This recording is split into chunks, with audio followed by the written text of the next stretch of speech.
문재인 대통령이 이번 주 여야 5당 대표를 청와대로 초청해 유엔 외교 성과를 설명하는 자리를 추진 중입니다. 이를 통해 협치 재개 발판을 마련하겠다는 구상인데요. 홍준표 대표가 불참 의사를 밝히고 있어 그 취지를 제대로 살릴 수 있을지는 불투명합니다. 청와대 취재기자 연결합니다. 이경희 기자. 네, 문재인 대통령이 이번 주 중 여야 5당 대표를 청와대로 초청해 회동을 갖기로 하고 각 당과 일정을 조율 중입니다. 현재로선 수요일 27일이 유력하게 검토되고 있는데요. 한반도 안보 상황 등 초당적으로 협력해야 할 현안을 놓고 머리를 맞댈 필요성이 있다는 게 청와대의 설명입니다.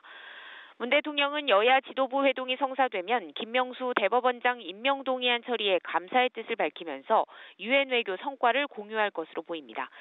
이를 통해 다소 누그러진 전국 긴장감을 풀고 여야정 국정 상설협의체 구성 논의도 매듭을 짓겠다는 구상이지만 잘 될지는 미지수입니다.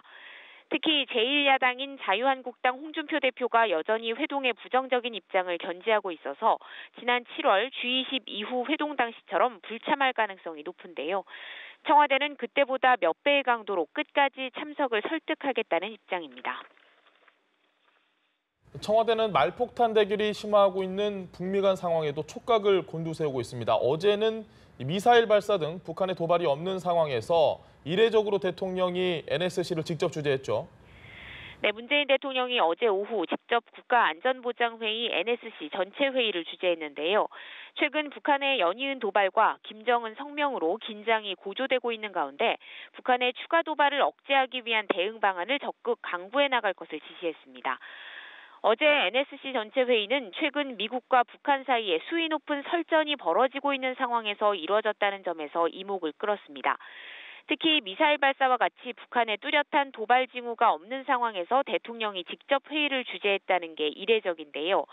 한반도 안보 상황을 둘러싼 긴장감이 급격히 고조됨에 따라 정세와 대비태세를 점검하고 국민 불안감을 완화하기 위한 차원으로 보이지만 한편으론 어제 북한 공해상에서 전격적으로 이루어진 미군의 B-1B 폭격기 독자 훈련이 고려된 것 아니냐는 해석도 나옵니다.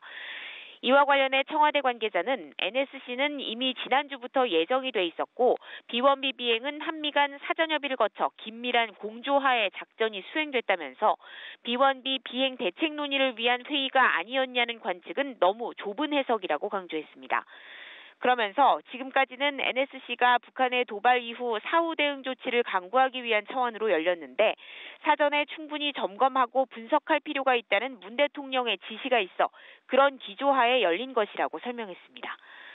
지금까지 청와대에서 전해드렸습니다.